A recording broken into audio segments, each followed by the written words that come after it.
Muy buenas tardes, sean bienvenidos al Ateneo de Santander, a esta mesa redonda sobre energía, que al final es el motor que mueve el mundo. Está con nosotros don Eduardo Arasti, por favor, consejero de Industria del Gobierno de Cantabria, que nadie mejor que él para darles la bienvenida a los ponentes y a ustedes, agradecerles su presencia esta tarde aquí en el Ateneo.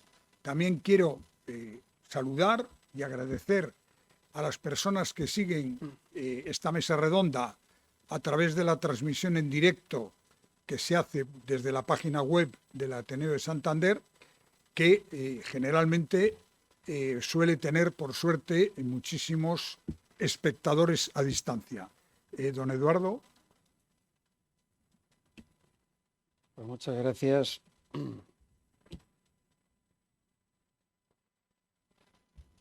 Bueno, pues me han castigado de pie, así que me resigno. Y bueno, voy a hablar un poquito de lo que sé sobre este asunto de energías renovables.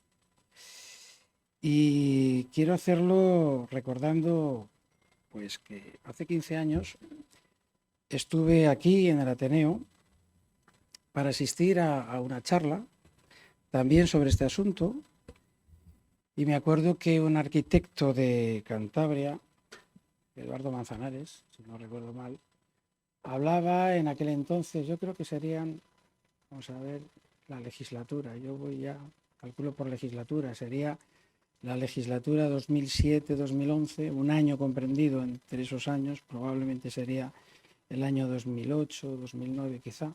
Era yo portavoz en el Ayuntamiento de Santander y Eduardo Manzanares exponía aquí lo que era entonces el plan del Gobierno de Cantabria, ¿no?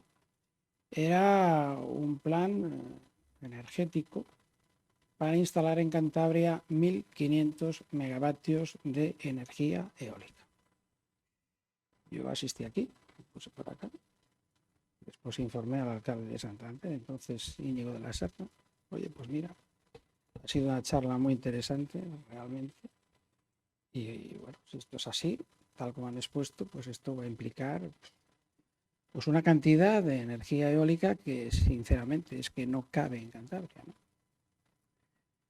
Y bueno, hicimos una labor en el Ayuntamiento de Santander en el sentido de exponer esta situación.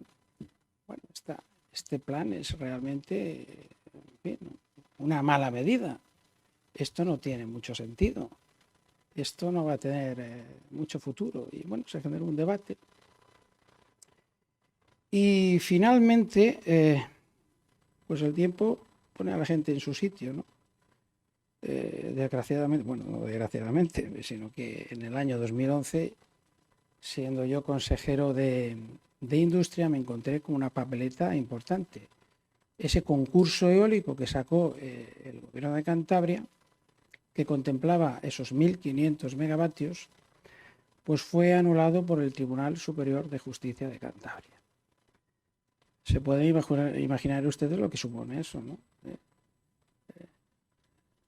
Que te nombren consejero de Industria y que el principal plan energético de la región no solamente sea cuestionado, sino que sea anulado, y no por un juez cualquiera, ¿no?, sino por el Tribunal Superior de Justicia de Cantabria. Pero bueno, la sentencia no era firme y algunos nos decían, no pasa nada, es una sentencia judicial y será recurrida, ¿no?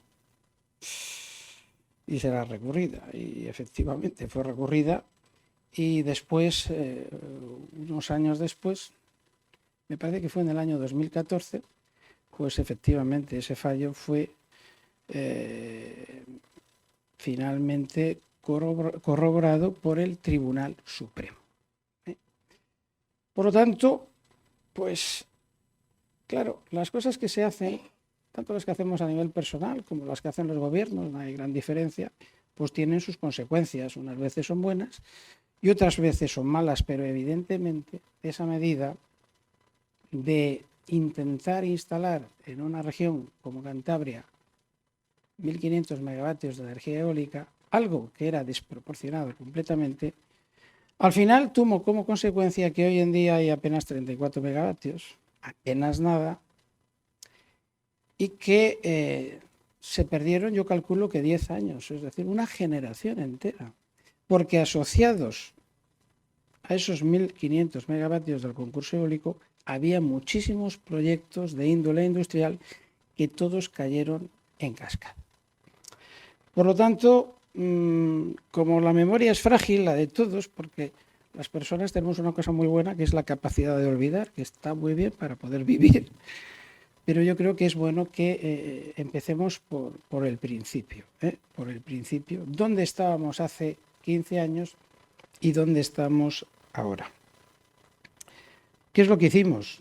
Bueno, pues lo que hicimos fue intentar contrarrestar, en primer lugar, la incertidumbre jurídica, porque pueden ustedes imaginar que con una sentencia de esta índole, pues ¿quién es el valiente que invierte en Cantabria, ¿no?, en materia de energía? Bueno, pues hace falta ser evidentemente muy valiente, ¿no? Y desde luego también contrarrestar ese daño reputacional que hoy en día nos persigue, porque hoy hay muchos empresarios muy importantes que creen que Cantabria es una especie de la aldea gala de Asterix y Obelix, donde todo el mundo se opone a que exista energía renovable, y no es verdad.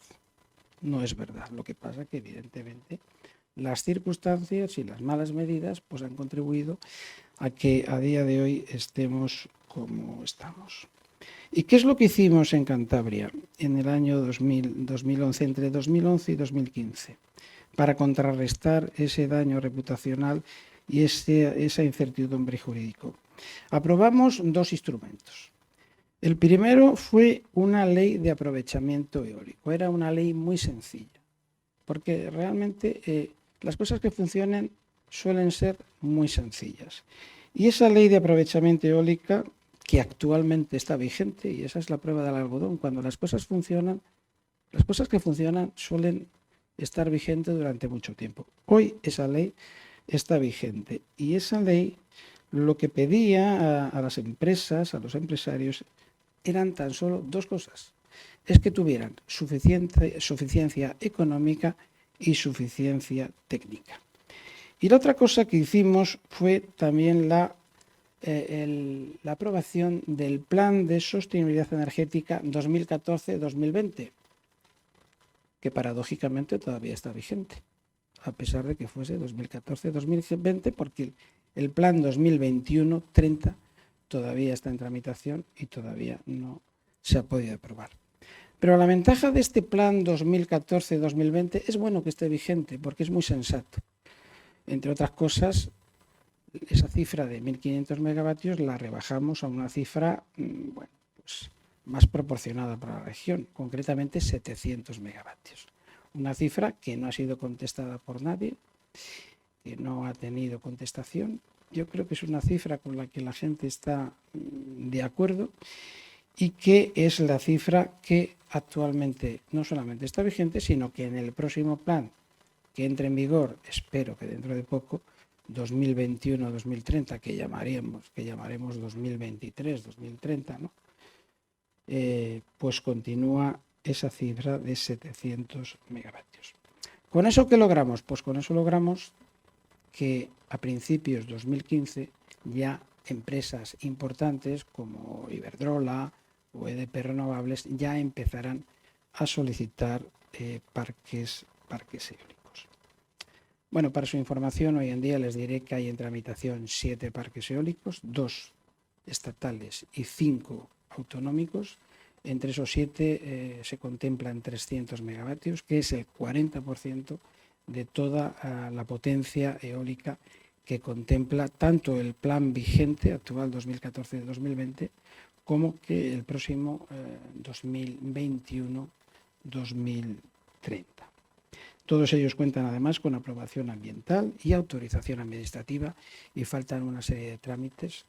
Son pocos, pero la administración es como es. Pero yo creo que con estos dos instrumentos que se han demostrado útiles, en esta legislatura van a entrar en funcionamiento ya gran parte de los parques que están en tramitación actualmente. Bueno, ahora una cuestión ya más de índole personal. Yo creo que todos tenemos en la vida, y sobre todo viviendo en Cantabria, ¿no?, nuestro punto en el mapa, ¿no? Seguro que todos tenemos algún lugar que nos es especialmente grato, ¿no? Uno será Comillas, otro será Casturdiales.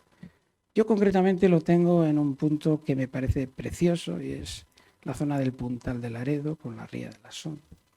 Miras hacia el este y ves la Peña de Candina, hacia Bilbao. Miras hacia el oeste y ves unas praderas no verdes, porque hay muchos matices de verdes hacia ramales de la Victoria. Y quiero decir que veo eso y digo, joder, qué comunidad tan bonita tenemos. ¿Cómo merece la pena respetar el medio ambiente? Y yo soy físico y por lo tanto también tengo una formación técnica, ¿no? Y creo profundamente que la técnica es la que resuelve los problemas de la humanidad, ¿no? Y creo que es perfectamente compatible el respeto al medio ambiente con el querer ser autosuficientes y producir energías renovables. Son dos cosas perfectamente compatibles. Pues hace 15 años vine al Ateneo a esta charla que les he comentado del arquitecto Eduardo Manzanares, y hoy, 15 años después, pues estoy aquí hablando sobre energía renovable, ¿no? Algunos dirán que en esos 15 años no ha cambiado nada, que Cantabria tiene 35 megavatios en funcionamiento, pero no seríamos justos, no es cierto. En Cantabria, como en nuestra vida y en muchos sitios, se han hecho cosas mal y cosas bien. Las cosas que están mal hechas han sido barridas por el bien. Las cosas que estaban mal hechas han sido anuladas por los tribunales superiores de justicia en Cantabria y también por el Tribunal Supremo. Y las cosas que están bien, pues están vigentes, ¿no? Y por lo tanto yo creo que tenemos que felicitarnos porque los instrumentos que funcionan pues cumplan su función.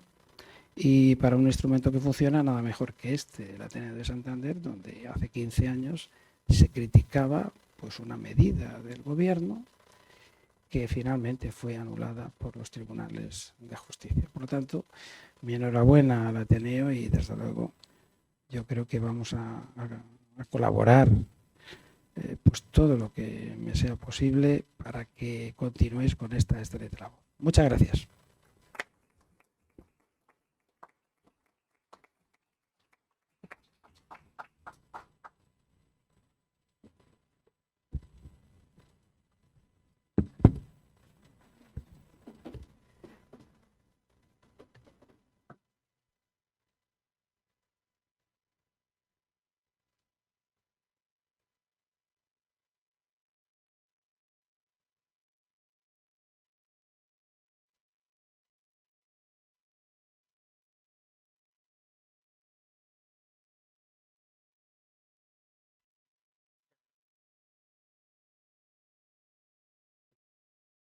Decía que muchas gracias al consejero, al Ateneo y sobre todo a ustedes por acudir a esta mesa redonda tan interesante y, como no, a los ponentes que me acompañan en la mesa.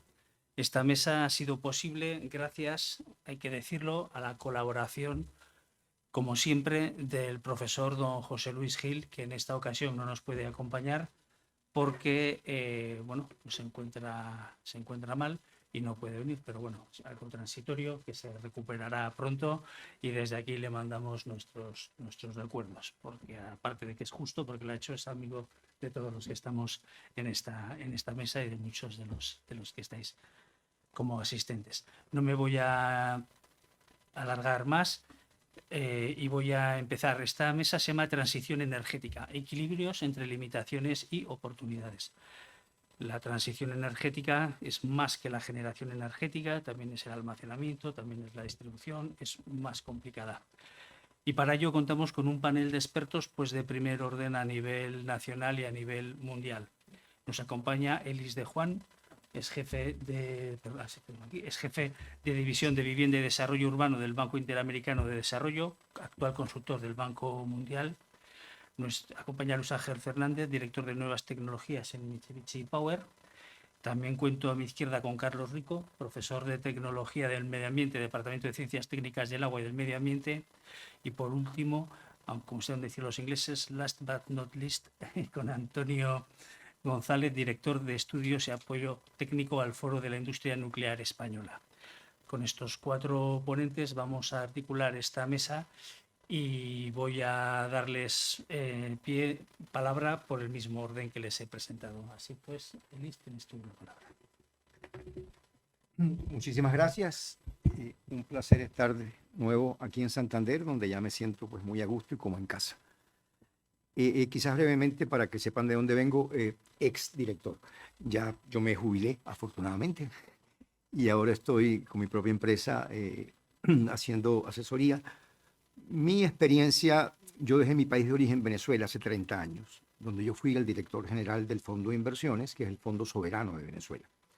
Poco parecido al INI de hace 30 años. Las empresas eléctricas estaban allí, por cierto. Y en estos 30 años he estado trabajando en el Banco Mundial, en el BID, y por cierto, 4 años en el Banco Santander, que recuerdo con mucho cariño. Y ha sido todo en el área de financiamiento de infraestructura, y en los últimos 10 años muchísimo más en financiamiento de infraestructuras verdes y de cambio climático.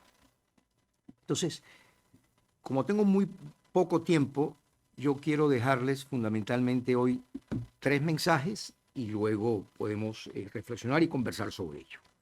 El primer mensaje es el tema de la decarbonización de la economía, donde el sector eléctrico, por cierto, es el 50 o el 60% de las emisiones. Decarbonizar la economía no es solo un tema de transicionar de energía basada en fósiles a energía renovable. Ojalá fuera eso. Es muchísimo más complicado. No tengo tiempo para extenderme, pero fundamentalmente dejarles el pensamiento de que la decarbonización solamente se va a poder hacer si logramos realmente cambiar nuestros patrones de consumo, nuestras conductas de consumo como consumidores finales. No hay ninguna fórmula mágica. Un ejemplo de por qué esto no puede ser, y después si tenemos tiempo lo expando, es el tema de los autos eléctricos. Los autos eléctricos lo único que van a hacer es segmentar más la sociedad global, ¿no? Y se va a convertir en un ítem de las clases medias altas. Olvídense de que los países pobres van a poder implementar en ninguna medida efectiva el uso de autos eléctricos. El segundo es la energía renovable, es por concepto intermitente. Cuando no hay luz, no hay energía. Cuando no hay viento, no hay energía. Esa pequeña acepción implica que los sistemas de transmisión eléctrica tienen que estar adecuados para poder soportar una cantidad ingente en el peso de la mezcla de energía renovable, ¿no? Si es 10 o 12% no hay problema, pero cuando queremos ir a 60 y a 70 y 80, ¿qué es lo que necesitamos? Los sistemas de transmisión tienen que adecuarse, y adecuarlos cuesta mucho dinero. Lo puede hacer Francia, lo puede hacer España, no lo puede hacer Latinoamérica ni África. Segundo mensaje.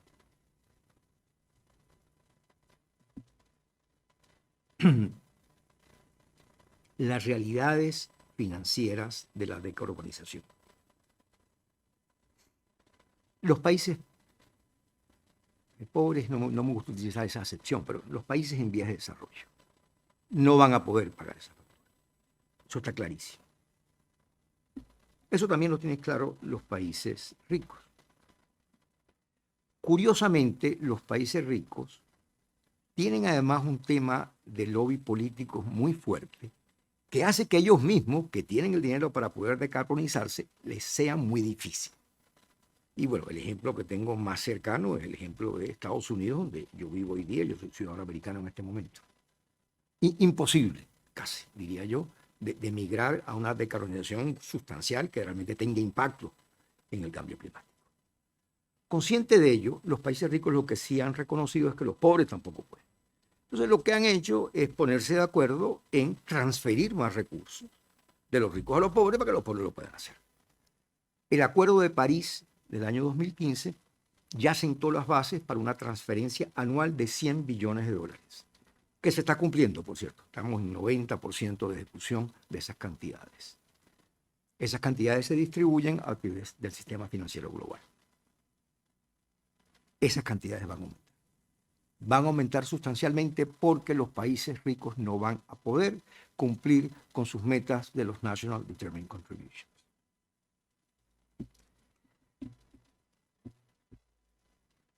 El tercer mensaje que quiero dejarlo, y termino, es el primero más el segundo hace lo siguiente. Ingentes recursos concesionales para que los países en vías de desarrollo puedan decarbonizarse. Estos países necesitan grandísima asistencia. Las empresas españolas en los sectores de sostenibilidad han desarrollado una tecnología y una competitividad extraordinaria en cosas como energías renovables, en cosas como gestión de residuos sólidos, como gestión de agua, como movilidad. Si ponen las dos juntas, habría una inmensa oportunidad para empresas españolas que puedan navegar este mundo global de los donantes financieros con éxito. Gracias. Muchísimas gracias, Elis de Juan. Seguro que dará lugar a diversas intervenciones y comentarios. Ahora tiene la palabra Luis Antonio Fernández, director de Nuevas Tecnologías de Mitsubishi Power. Buenas tardes, muchas gracias.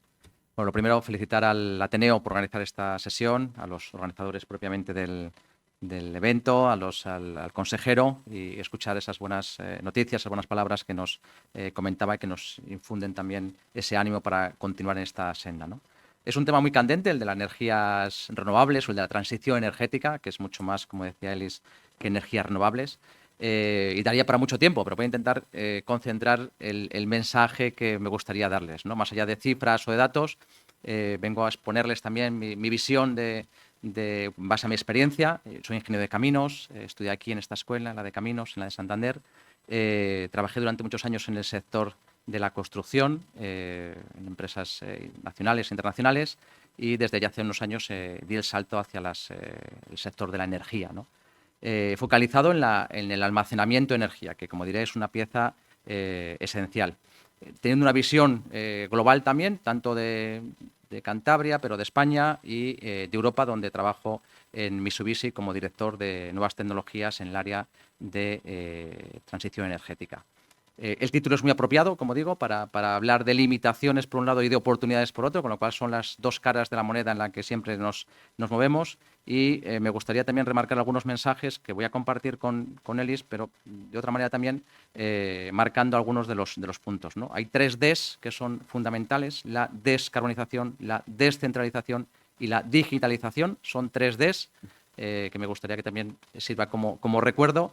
Descarbonización implica disminuir la huella de carbono, principalmente, aunque, como decía Elis, hay otras fases también de la demanda del usuario que debemos de implementar. Reducir la combustión de combustibles fósiles. Descentralización, fundamentalmente porque hasta hace poco lo que teníamos eran pocas centrales muy grandes, por ejemplo, las centrales de carbón, centrales donde se producen en un único punto mucha energía, y ahora mismo estamos en una descentralización. Vamos a un modelo en el que tenemos muchas más centrales eléctricas, fundamentalmente eólicas o solares, distribuidas por el territorio de un tamaño más pequeño, con lo cual van a producir energía de otra manera, diferente, y las redes se van a tener que adaptar a ese tipo de generación que va a ser muy diferente. Y para ese funcionamiento correcto vamos a necesitar muchas herramientas de digitalización que permitan implementar estas tecnologías nuevas, que no son tan nuevas en algunos casos, y esto va a producir que de aquí a 10 años, menos, en el 2030 es el plan que tenemos, se multiplique por más de 2 las energías renovables que tenemos. Pero es que en los próximos 20 años se va a multiplicar por 3. Esto va a traer una intermitencia tremenda en la energía que vamos a tener en cada uno de los países. Y esto no solamente ocurre en España. Yo veo a diario los planes que hay en cada uno de los países de Europa y todos avanzan en el mismo sentido, como comentaré luego con alguna experiencia, ¿no? Esto, como digo, trae una intermitencia tremenda que tenemos que suplir de alguna forma. Y tenemos herramientas, tenemos tecnología para poder hacerlo, que es el almacenamiento. Y este almacenamiento lo que nos va a dar fundamentalmente es otra de las patas, esas 3 Ds que he dicho: descarbonización, descentralización y digitalización. Le sumo, quizás para mí, una de las más importantes, que es la de la seguridad de suministro.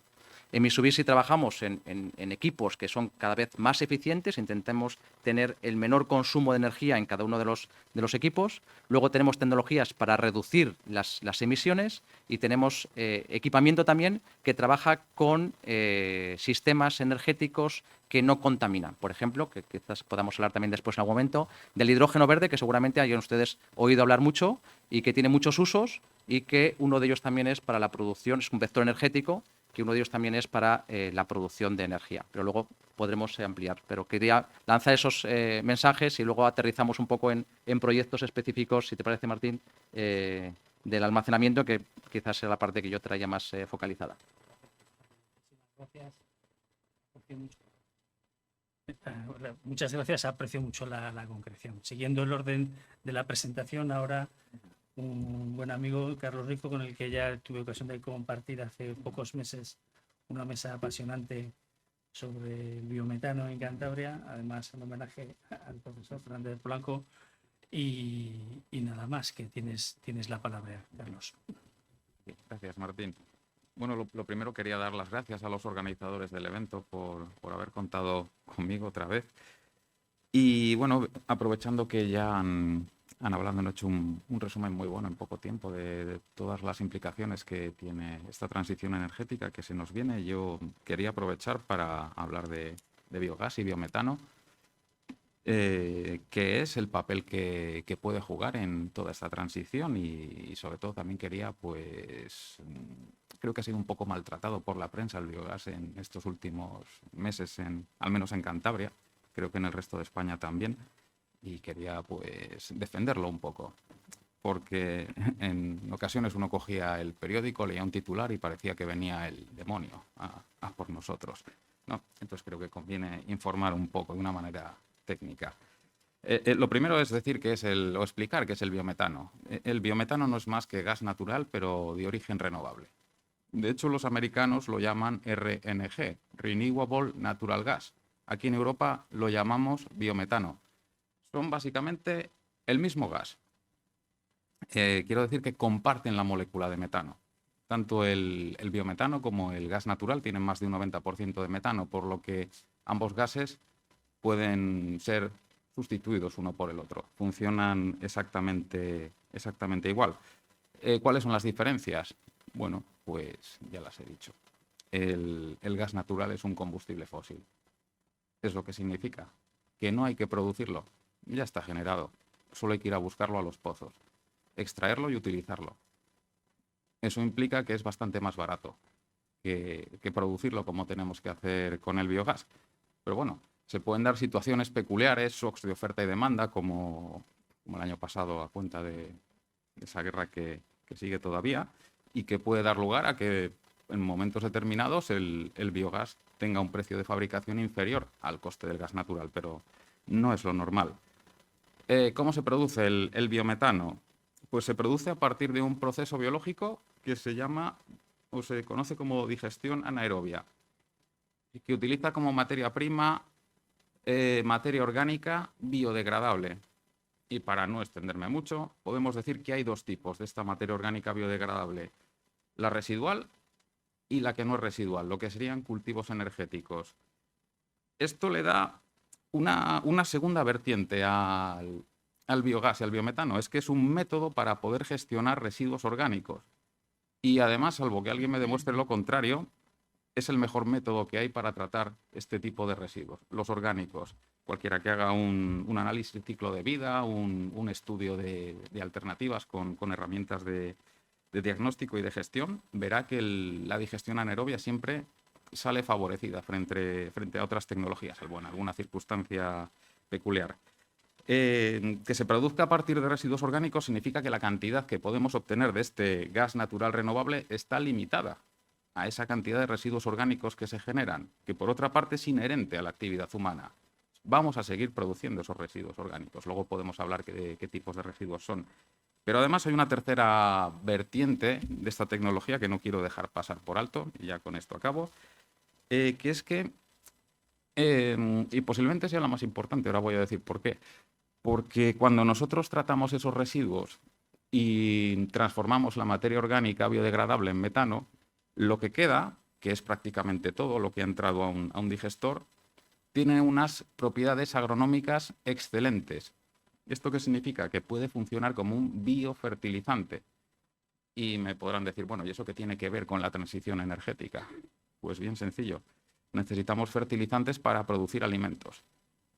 Pero los fertilizantes minerales, los industriales, consumen unas elevadísimas cantidades de energía en sus procesos productivos, en su fabricación. Y concretamente, si nos vamos al principal elemento de los fertilizantes minerales, que no es otro que el nitrógeno, vamos a los fertilizantes nitrogenados, su fabricación necesita amoníaco. Amoníaco cuya molécula es NH3. ¿Y cómo se sintetiza el amoníaco?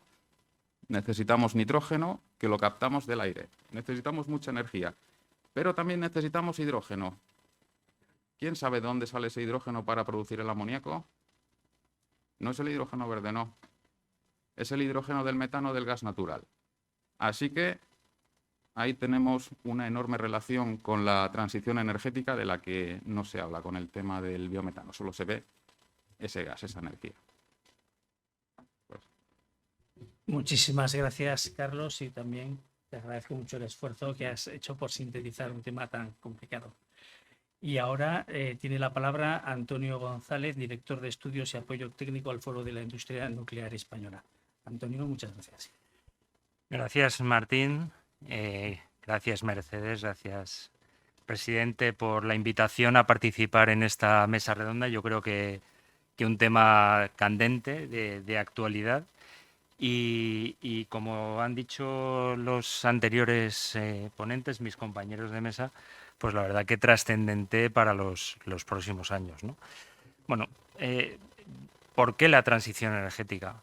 Pues ya desde hace 30 años, con el protocolo de Kioto, se vio que era necesario la reducción drástica de las emisiones de gases de efecto invernadero, en concreto del dióxido de carbono, ¿no? Pero mucho más recientemente pues nos hemos dado cuenta que para que haya una verdadera transición energética tenemos que tener en cuenta otros dos factores fundamentales que, junto con el de el medio ambiente y esa reducción de emisiones, pues forman el triángulo de la sostenibilidad, ¿no?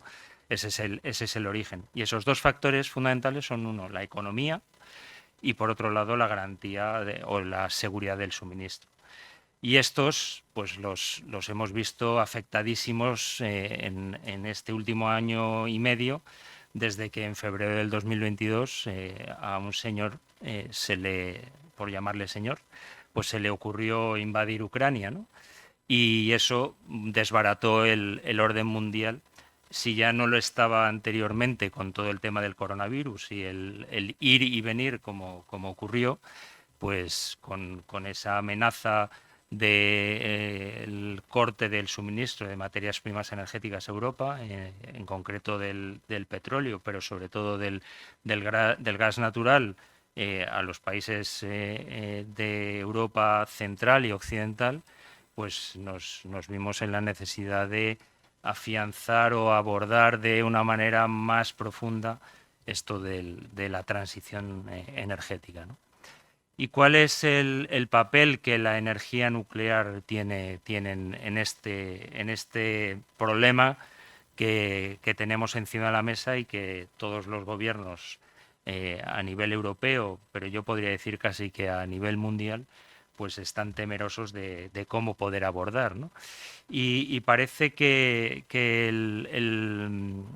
digamos, el esfuerzo importante se está haciendo en pasar de esa economía fundamentada en los combustibles fósiles, en los temidos combustibles fósiles que producen el CO2 que amenaza el cambio climático y que amenaza la sostenibilidad del planeta en un futuro a corto y medio plazo, a unas tecnologías que no la emitan, y se está diciendo exclusivamente o parece que la única vía es basarnos en la energía eólica y en la energía solar, en lo que todo el mundo conocemos como energías renovables, ¿no? Pero estas energías, pues, o estas fuentes energéticas, pues tienen unas grandes ventajas, pero también tienen algunos inconvenientes. Ya se ha apuntado alguno, como es su intermitencia, su variabilidad, su no gestionabilidad, puesto que sabemos que a gran escala la energía eléctrica no se puede almacenar, como ocurre con otros tipos de energía. No olvidemos, y parece que siempre hablamos de energía, estamos equiparándolo a energía eléctrica, o solamente hablamos de energía eléctrica, y en el caso de España concreto, pero a nivel mundial, la energía eléctrica solamente supone el 25% del consumo final de energía. Hay que saber qué es lo que vamos a hacer con el 75% restante, que esa es una patata caliente. Yo no estoy de acuerdo con que sea la generación eléctrica el principal emisor de gases de efecto invernadero, sino que es el transporte y la utilización del petróleo y los derivados. Y veremos que debido a esa intermitencia y a no poder disponer de manera continua de energía eléctrica solamente con fuentes renovables, pues habrá que hacer un esfuerzo importante en el tema del almacenamiento. Pero hoy por hoy, ni técnica ni económicamente el almacenamiento es viable, y no lo va a ser tampoco en los próximos 10 o 15 años. Además, si quisiéramos ser realistas y no hacernos trampas en el solitario, pues los costes de ese almacenamiento habría que sumarlos a los costes de las energías renovables. Y entonces veríamos realmente cuál sería el coste de nuestro mix y de nuestro sistema eléctrico en un futuro, en ese medio y largo plazo. Todavía no he citado a la energía nuclear, pero ¿cuál es el papel que tiene? Pues un papel importante, y que la mayor parte de los países de nuestro entorno, de nuestros socios europeos, se han dado cuenta que la energía nuclear tiene que seguir jugando, porque ni emite CO2 en su funcionamiento, garantiza el suministro porque no depende de factores externos en la operación de las centrales, es decir, las centrales nucleares son capaces de funcionar 24 horas al día, 365 días al año, independientemente de las condiciones externas que pueda haber, fundamentalmente meteorológicas.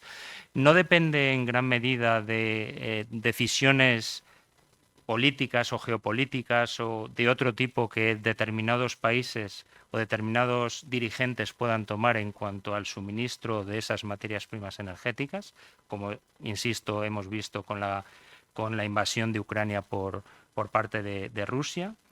Y además funcionan las centrales nucleares con un precio competitivo que en el caso de España se ve perjudicado por la presión fiscal a la cual está sometido nuestro parque nuclear. Luego, a lo largo de la conversación y del debate, pues intentaré abundar un poquito más en esto. Pero la realidad es que la mayor parte de los países de Europa y en otros países del mundo están dándose cuenta de que para poder llegar en el horizonte del 2030 es mañana. En este ámbito es mañana, no es dentro de 7 años, es mañana. O en el 2050, que es pasado mañana, y poder desarrollar de manera masiva esas energías renovables, va a ser necesario disponer de otra fuente que ya existe.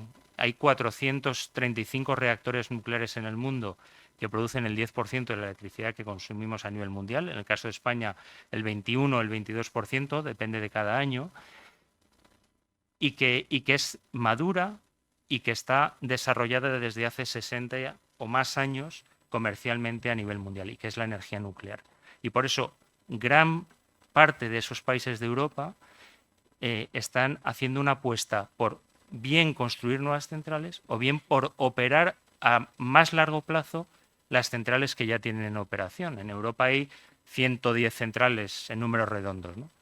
Pero Casualmente, en España, nuestro gobierno ha decidido que no, que las centrales nucleares tienen una vida limitada, que acaba en el año 2035 y que tendremos que hacer un gran esfuerzo en el desarrollo de las energías renovables, tal como está contemplado en el Plan Nacional de Energía y Clima que se aprobó en marzo del 2021 y que establece las directrices en el marco de la energía y en el marco del clima para el desarrollo de un modelo en España en estos próximos 10, 15, 20 años.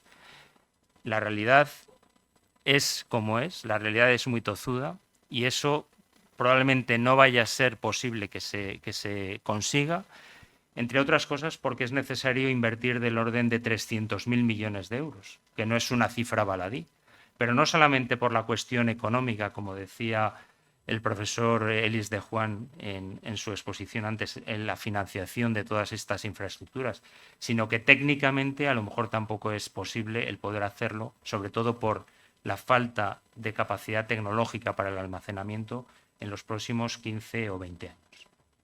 Muchas gracias, Antonio.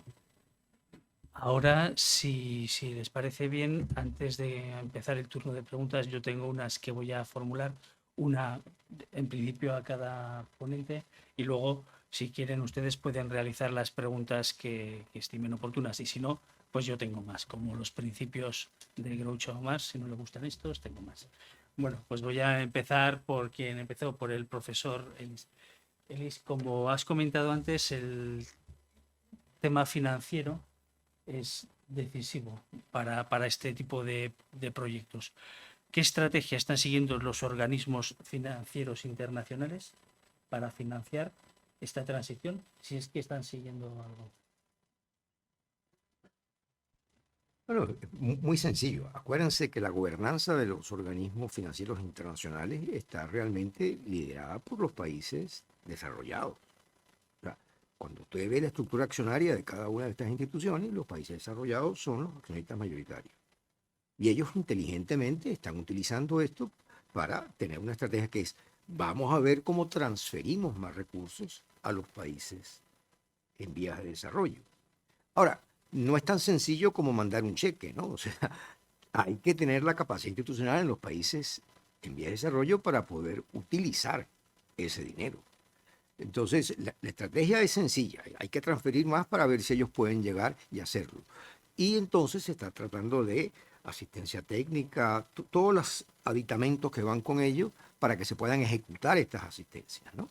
Pero no es sencillo. Por ejemplo, estamos hablando de almacenamiento de energía.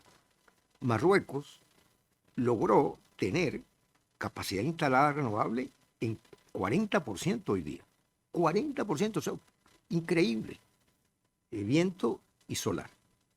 De esa capacidad no la pueden montar en el sistema de transmisión. Cuando usted mide los gigavatios hora consumidos en Marruecos, solamente el 8% son renovables, porque no tienen capacidad de almacenaje. Tienen un programa muy lindo de tener almacenaje vía represas hidráulicas en distintos niveles, ¿no? Que es lo tradicional, sigue siendo la forma más económica de tener almacenamiento, porque son plantas de alta potencia que en cualquier momento entran cuando las intermitentes no pueden, ¿no? Bueno, ¿dónde las tienen? En las montañas del Atlas. ¿Qué les pasó? Bueno, el epicentro estaba allí, entonces ahora tienen que rehacer todo eso. Lo que les quiero decir es que la estrategia está clara, se está dando toda la asistencia que se puede hacer, pero no es fácil. Y eso que Marruecos es de los mejores países en vías de desarrollo. O sea, si estamos hablando de Etiopía, son otras cosas, ¿no? Muchas gracias. Luis Ángel, te toca, yo creo que el tema del almacenamiento es tu especialidad. En un proyecto de almacenamiento te conocí hace ya muchos años. Mi pregunta está clara. ¿Qué tecnologías, qué alternativas o soluciones hay ahora mismo para conseguir este almacenamiento y cuáles nos puedes comentar? Muchas gracias. Aquí me voy a extender un poquito más, aquí voy a ser un poco más breve y inevitablemente voy a tener que dar algún dato, aunque no es el objetivo dar números, pero sí para poner en contexto me hace falta aportar algún dato. y rebatir, por cierto, algo que Antonio, como es un poco de debate, podré rebatir también alguna de las afirmaciones que ha hecho anteriormente, ¿no? Como decía Antonio, tenemos un Plan Nacional Integrado de Energía y Clima, conocido como PENIEC, que es el que rige los objetivos que tenemos en modo país, y son unos objetivos globales para todo el país y con diferentes tecnologías. No hay ninguna tecnología que sea mejor que otra, en mi punto de vista. Todas las energías, todas las fuentes son necesarias. Para poner en contexto, ese plan energético para 2030 establece que tenemos que tener instalados en España 214 gigavatios. Pongamos el número de 200 para que nos queden en la cabeza. De esos 214, 160 serán de generación renovable. Y hay otros 20 aproximadamente de almacenamiento, incluido el termosolar. Del eólico, 60 gigavatios. Del solar, 57. Hagamos esa relación de 60 y 60 para tener un número de magnitud o de orden de magnitud de esa manera, ¿no? Y autoconsumo, el que tengamos en nuestras casas, aproximadamente unos 19 gigavatios. Total, 140 gigavatios vamos a tener instalados en España, de ese total de 200 aproximadamente, que van a ser intermitentes. ¿Qué quiere decir esto? Que producen energía cuando hay recurso. Cuando hay sol, producirá la solar, y cuando hay viento, producirá la eólica. Pero eso no siempre casa con la demanda. A veces sí, pero hay otras horas en las que no. Por ejemplo, sobre todo ahora en invierno, cuando tengamos a partir del cambio horario de las 6, 7 de la tarde, que no haya sol a partir de esa hora, y no haya viento, pues tenemos que ver de dónde sacamos la energía. Tenemos que buscar otras fuentes energéticas o sistemas de almacenamiento para aprovechar los vertidos o excedentes de esas energías renovables. Porque, decía, de esos 200 gigavatios que vamos a tener instalados en España, el año 2030, España consume 40 gigavatios. 40 gigavatios es el consumo que tenemos también como orden de magnitud en el país. Entonces va a haber en muchos momentos fuentes renovables o no renovables, como diré a continuación, que producen energía y no se aprovecha. Entonces es un reto, es un desafío que tenemos que afrontar y tenemos tecnologías suficientes para hacerlo. Entonces aquí mi primer argumento, Antonio, tecnología tenemos lista. No tenemos que esperar 10 años, no hay que esperar 15 años para tener sistemas de almacenamiento que sean técnicamente viables hoy. Otra cuestión será temas de permisos o de rentabilidad, que también hablaré de ellos. Luego tenemos los vehículos eléctricos. Dentro de este plan, de este portfolio que les estaba presentando, 200 gigavatios de potencia instalada, consumimos 40, pero hay muchas fuentes renovables. Tenemos también vehículos eléctricos. En España tenemos del orden de 20 millones de vehículos que circulan por las carreteras. Se pretende que un 20% aproximadamente, 5 millones de vehículos sean eléctricos, con lo cual tenemos que conectarles también a la red. Habrá que hacer una gestión eficiente de esas cargas de los vehículos. Siempre que se pueda, podremos cargar durante la noche, que parece que es la hora o las horas en las que sopla el viento o hay otras fuentes de producción de energía que no se aprovechan lo suficiente y podremos cargar. Pero el que viaje de aquí a Madrid y tenga que pararse a las 2 del mediodía o a las 4 de la tarde, no mirará la hora a la que para cargar, tendrá que cargar en cualquier momento. Ahí tenemos un reto también en esa gestión de la energía y, por tanto, del almacenamiento de la energía en esas electrolineras donde haya que cargar también los vehículos eléctricos, porque van a ser muchos vehículos moviéndose por las carreteras. Y, como digo, todo esto tendrá que tener sistemas de almacenamiento para coger los vertidos, los excedentes de energía que produzcan las fuentes renovables que tengamos instaladas, almacenarlo para poder usarlo en otras horas. Y digo que este almacenamiento es una tecnología que tenemos, que ahora hablaré de algunas de ellas, pero que se viene utilizando desde hace muchos años. De hecho, la principal fuente de almacenamiento o la principal tecnología de almacenamiento es la hidroeléctrica reversible. Por ejemplo, Aguayo, para que ustedes tengan un proyecto aquí de referencia en Cantabria, ¿no? Es el sistema más desarrollado, el más importante que hay a nivel mundial, es el más maduro y tiene algunas limitaciones. Este sistema en España nace fundamentalmente con la nuclear. Es decir, la nuclear trabaja 24/7, todas las horas. Es lo que se llama carga base. Trabajan en continuo, como hacía también el carbón. Trabajan de forma continuada. No tienen picos que suben y bajan. En España tenemos 7 gigavatios, hay 5 emplazamientos con 7 reactores, 7 gigavatios de potencia instalada de nuclear, que efectivamente este Plan Energético Nacional establece que a partir del año 2028 cada año se vaya cerrando uno de estos reactores. Más allá de lo que diga el Plan Nacional, estará también Red Eléctrica, que tiene la última palabra, que dirá si se pueden apagar o no esos reactores por, como digo, la seguridad de suministro, que muchas veces va a ser necesaria por ciertos servicios de red que aportan estas tecnologías y que las renovables, por ejemplo, no pueden hacer. Como digo, estos sistemas de almacenamiento, las renovables, las hidroeléctricas reversibles, empezaron a funcionar fundamentalmente con la nuclear, porque la nuclear, como digo, trabaja 24/7, todas las horas del día, y había horas en los años 80 o 70, que fueron cuando las primeras centrales nucleares se instalaron en España, si no recuerdo mal, años 80 fundamentalmente, en el que durante la noche la energía que producían no se sabía qué hacer con ella. Entonces, lo que se ideó y lo que se promocionó en España fueron centrales hidroeléctricas reversibles, en las que se bombea agua de un depósito inferior a otro superior. En eso se consume energía. Esa es energía, en aquel momento, nocturno, de las horas valle, que se llaman, para subir el agua a un depósito superior. Y en aquellas otras horas en las que no hay fuentes energéticas, no voy a decir si son renovables o de otro tipo, se turbina el agua, cae el agua y produce energía eléctrica. Esa es una de las tradicionales, de las más importantes y más maduras tecnologías. Tiene también retos y tiene también problemas asociados a que, por ejemplo, tenemos que tener un emplazamiento específico para esa tecnología, no vale en cualquier lugar. Cada proyecto es diferente, como comentaré, por ejemplo, con las baterías. Las baterías no, las baterías son estándares, son modulares y se instalan muy rápido. Las centrales hidroeléctricas tienen problemas, como digo, asociados a la geografía. Tenemos que tener una localización, tenemos que tener un proyecto específico para ese lugar. Ese proyecto no va a servir para otro. Tenemos que tener en cuenta los consumos de agua, si están asociados al cauce de un río, y sobre todo tenemos que tener unos permisos que suelen ser muy largos de obtener. Hay muchos agentes implicados y suelen ser procesos largos, ¿no? Más allá de eso, son inversiones también muy altas. Esos proyectos de centrales hidroeléctricas reversibles son proyectos que son complejos de tramitar y muy costosos. Y a la hora de la rentabilidad, pues también tienen sus problemas porque hoy por hoy en España no se paga por almacenar energía.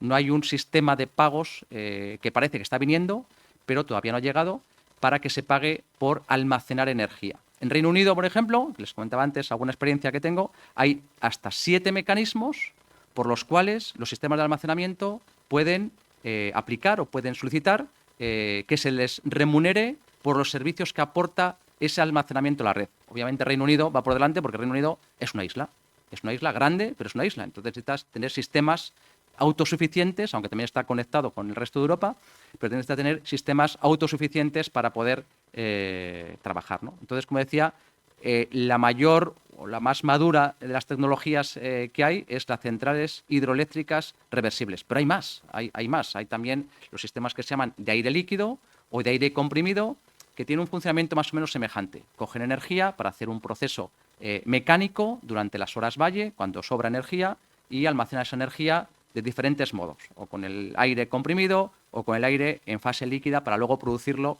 en otras horas, ¿no? Tenemos después los sistemas electroquímicos, las famosas baterías. Hay baterías de diferentes tipos, baterías redox, de litio, de diferentes tipos. También tienen problemas asociados, primero porque se fabrican con tierras raras, es decir, al final en todos sitios tenemos también limitaciones, ¿no? Las baterías tienen una duración además de 1 hora, 2 horas, para varios minutos, para 1 hora, para 2 horas, a nivel industrial me refiero, pueden ser suficientes. Pero cuando haga falta más duración, como digo, en invierno, a partir de noviembre, con el cambio horario y desde las 6 de la tarde que no tenemos sol y muchas veces no sopla el viento, hasta las 11 de la noche, pues son 5 horas, entonces hacen falta sistemas de almacenamiento de larga duración, que se llama, y no las baterías que son más cortas. Por cierto, ustedes sabrán que las horas a las que mayor es el precio de la energía es entre las 8 de la tarde y las 10 de la noche. Con lo cual, bueno, pues son sistemas que son necesarios para que en esas horas tengamos también energía lo más barato posible, ¿no?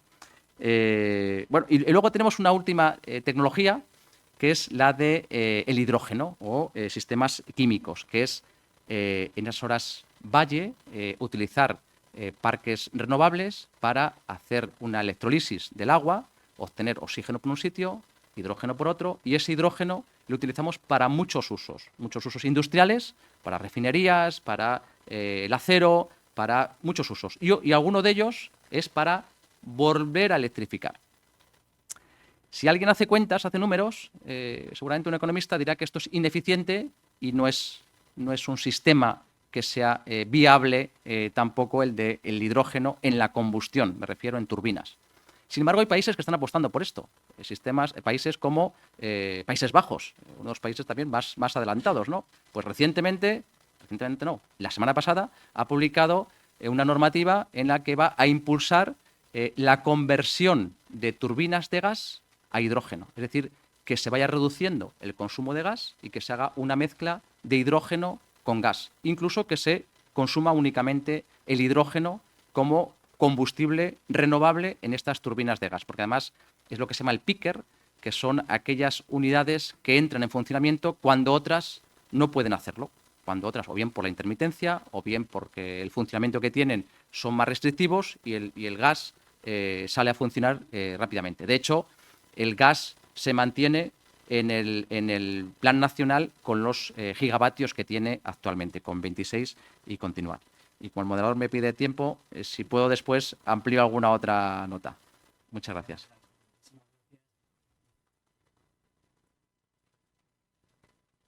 Comentario que antes no había podido. Un minuto, te prometo. Seguimos. Un puente entre Antonio de Foro Nuclear y Luis Ángel de Mitsubishi.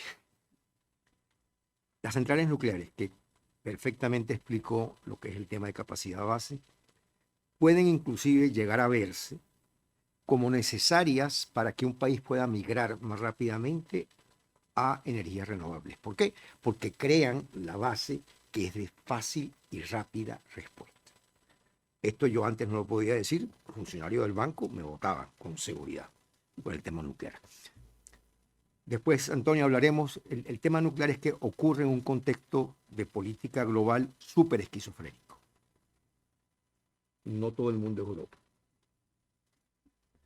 Muchas gracias, Sergio. No, almacenamiento va a haber. No. Es que el puente no lo he hecho. Almacenamiento va a haber. Estoy totalmente de acuerdo con Luis Ángel. Y no van a ser 15 años, pero va a ser costosísimo. Costosísimo. ¿Y qué va a pasar? En los países pobres ni te cuento, pero inclusive en los ricos va a haber un tema de economía política. ¿Quién paga esto? ¿Quién lo paga? ¿Cómo hacemos para que la sociedad pague esto? Gracias. Solo en 10 segundos, es que lo que nadie ha dicho o nadie explica suficientemente es que todos queremos ser verdes, no verdes también por las praderas, sino por las energías renovables y por contaminar menos, pero verde no quiere decir que sea gratis. Más bien al contrario. Tenemos unos objetivos, unas ambiciones de descarbonizar, de no emitir, y eso está muy bien, y eso para eso hay que falta energías renovables y almacenamiento posiblemente, pero verde no es igual a gratis. Que el sol y el viento sean gratis o sean libres no quiere decir que el sistema en base a estas fuentes renovables vaya a ser igualmente gratis. Más bien al contrario, es bastante costoso. Muchas gracias y muy oportunas y convenientes las precisiones.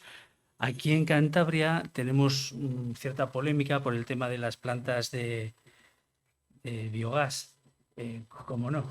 Y si lo hubiese de lo que fuese, pues también tendríamos la polémica montada y en contra de todo.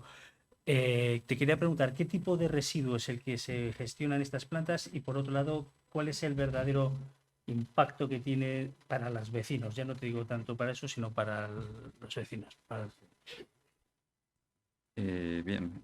Bueno, primero está siendo un debate muy interesante la mesa. Me está gustando lo que se está comentando. Quería destacar un poco sobre lo que ha comentado Luis, cuál es el comentario como que ha podido pasar un poco más desapercibido, de que todas las fuentes de energía son necesarias. Estoy totalmente de acuerdo.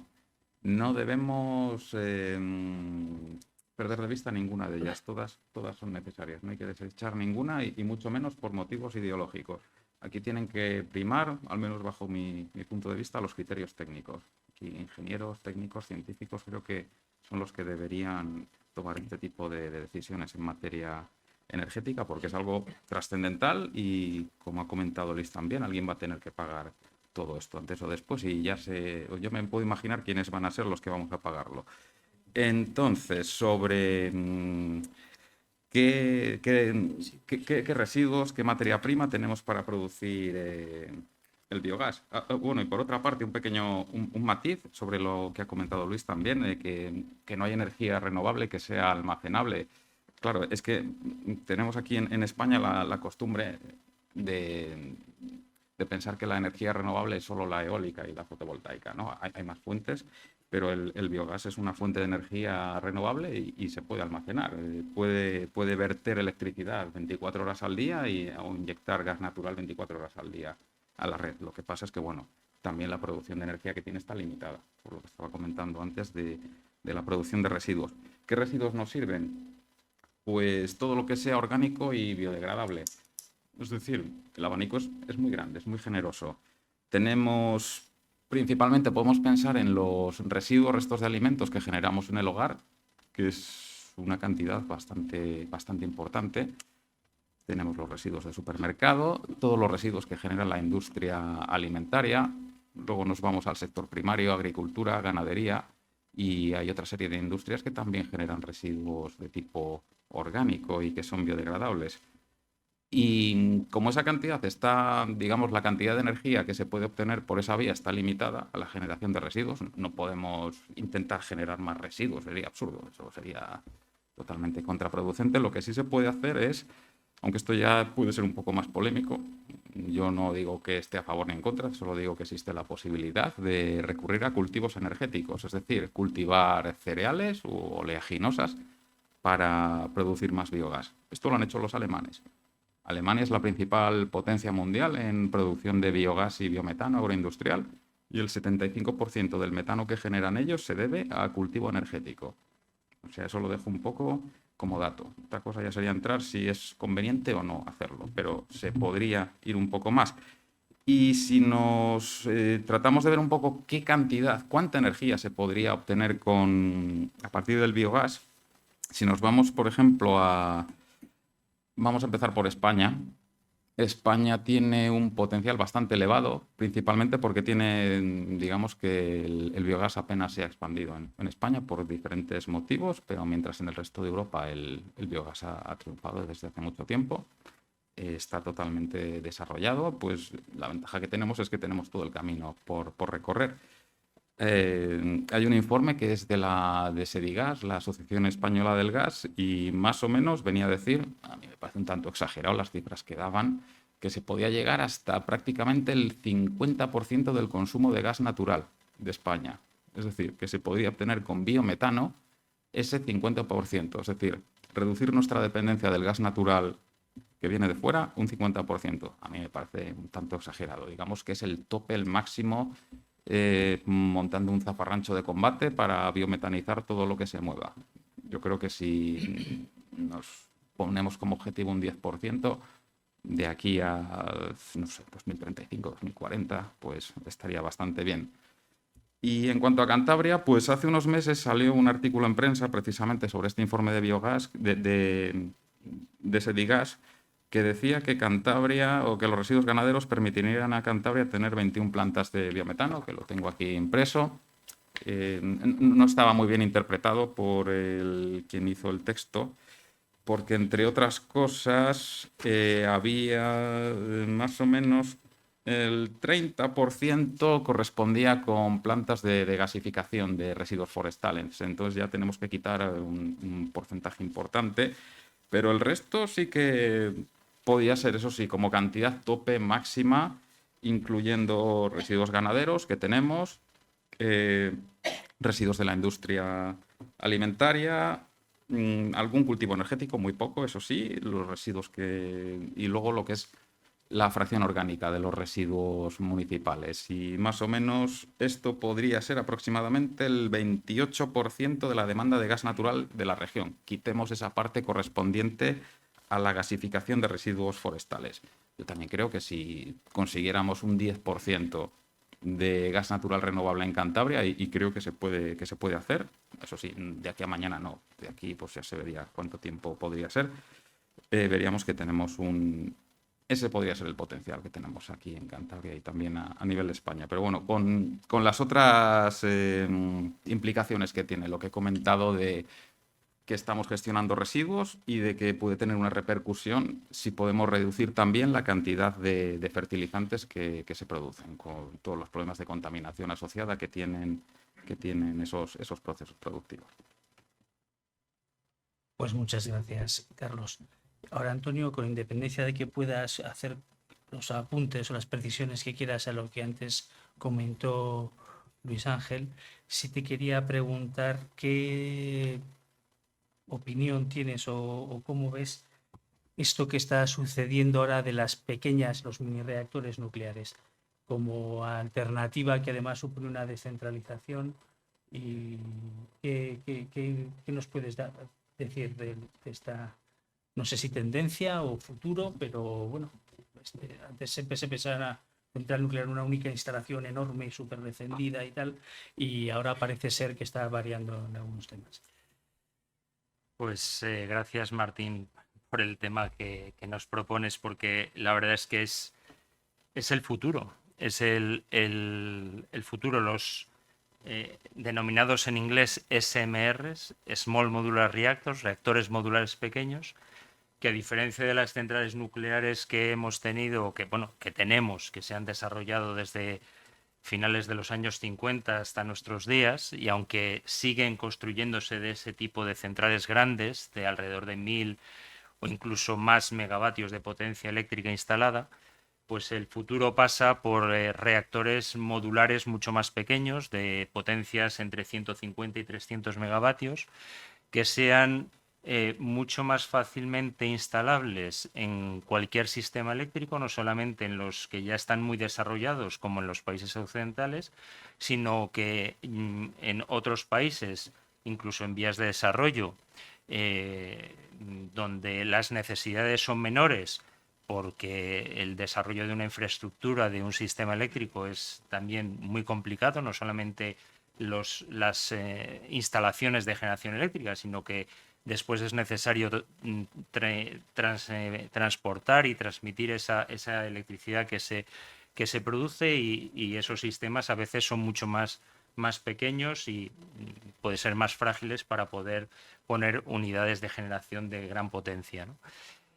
Tienen otras características, no solamente esa menor potencia, sino que la seguridad es mucho más avanzada respecto de los reactores actuales. No quiere decir esto que los actuales no sean seguros, pero todo en esta vida es susceptible de ser mejorado y aumentado.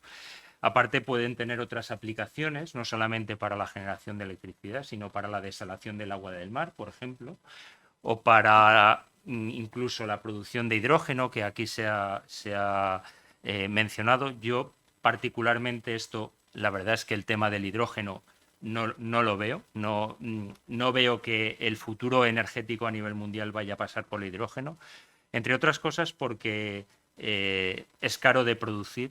Es cierto que se utiliza en muchas aplicaciones industriales, en muchos procesos industriales, y ahí habrá que seguir utilizándolo en la industria petroquímica, por ejemplo. Pero para otro tipo de utilizaciones o de aplicaciones va a ser complicado el basarse en el hidrógeno, porque es un gas difícilmente manejable y que tiene unas características de seguridad bastante delicadas, con lo cual insisto en que yo creo que por ahí no va a pasar el futuro, e incluso menos, y creo que era Luis Ángel quien lo decía, tenemos electricidad para producir hidrógeno, y ese hidrógeno lo vamos a convertir de nuevo en electricidad. ¿Por qué no utilizamos la electricidad directamente en el uso final, aunque necesitamos almacenarla, ¿no? Pero bueno, aquí han salido muchas cosas, y el tema del almacenamiento, por ejemplo. Vamos a fijarnos en las horas de funcionamiento de cada una de las tecnologías. La energía nuclear, una central nuclear, puede funcionar en base 8.000 en el entorno de unas 8.000 horas al año. Un año tiene 8.760 horas y es necesario que dispongamos de la producción de energía eléctrica en cada momento en la que se está demandando. Y las centrales nucleares funcionan 8.000 horas de media porque el resto de las horas se dedican pues, a paradas para mantenimiento y para la recarga del combustible. Pero esas 8.000 horas funcionan de manera continuada, sea de día o de noche, no depende de los factores meteorológicos externos. Pones el combustible en el reactor y está funcionando durante 18 meses continuados, seguidos, ¿no? Todas las horas del día.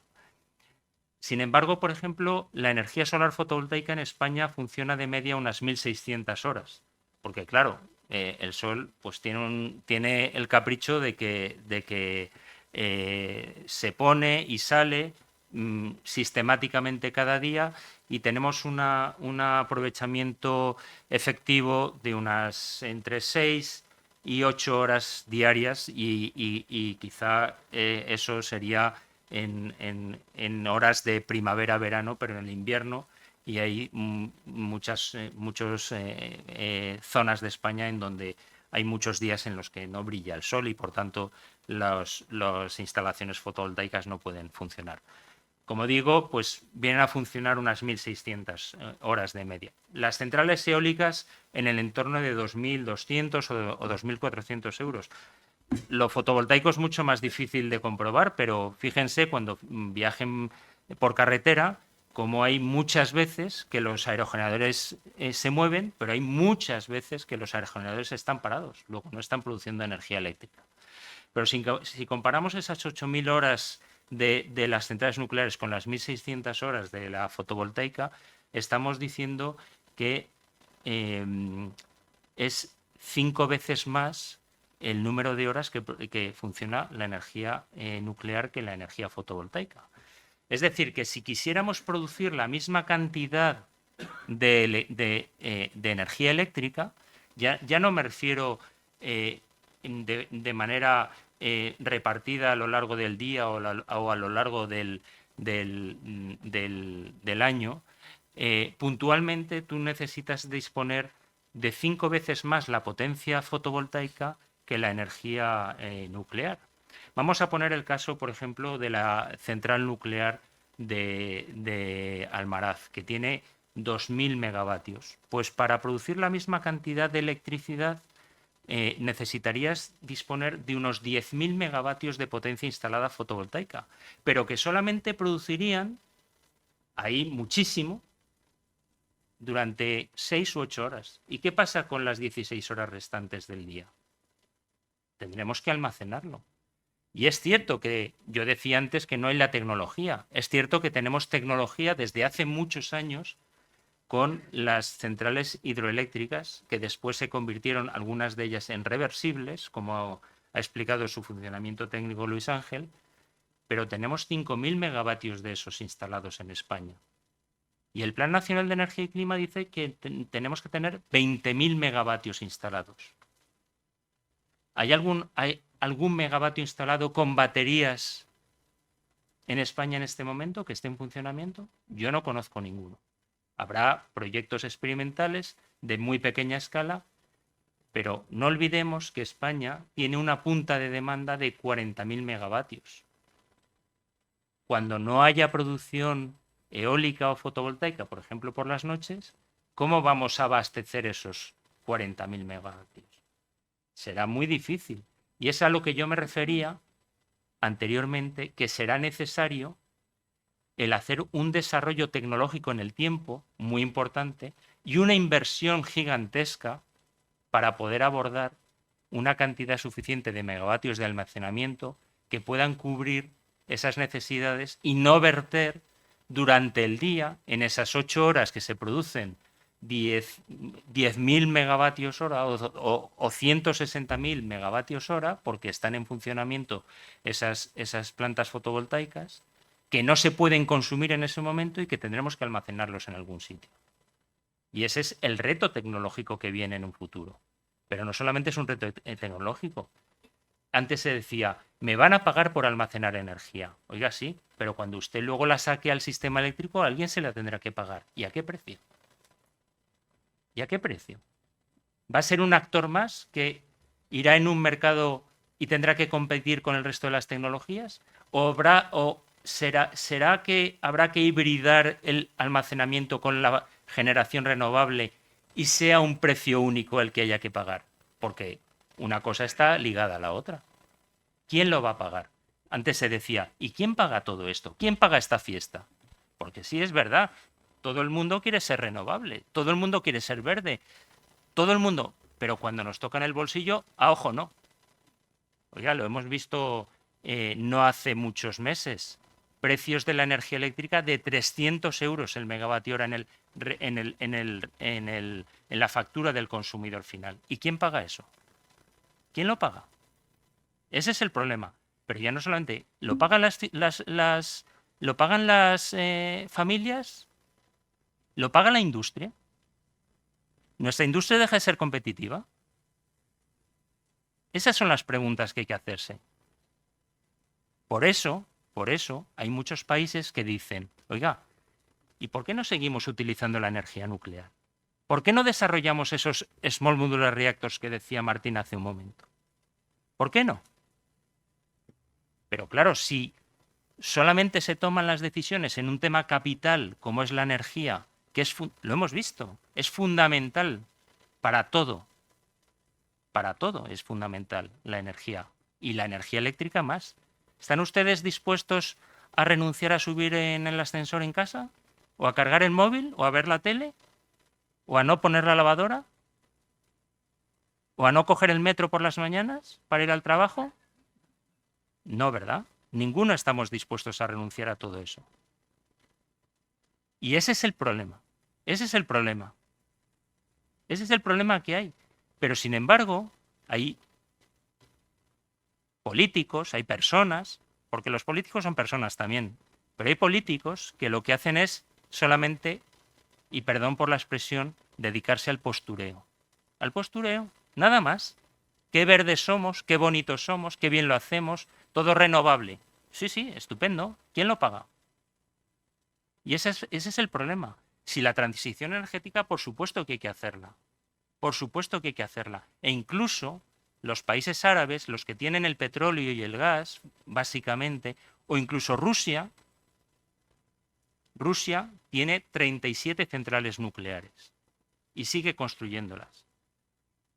Y China, que hace 20 años empezó, 30 años empezó su programa nuclear, está a punto de sobrepasar el número de reactores a Francia, que era el segundo país con mayor número de reactores en el mundo después de Estados Unidos. A puntito. Ya tiene el mismo número de reactores en funcionamiento y un parque de unos 20 reactores en construcción en estos momentos. ¿Por qué? Como decía, los países árabes, que son los que tienen el petróleo y el gas, se dan cuenta de que esa vía de utilización de la energía se acaba y se acabará. Se acabará en algún momento. ¿Y qué es lo que están haciendo? Apostar por la energía nuclear. Emiratos Árabes Unidos, 4 reactores en funcionamiento ya.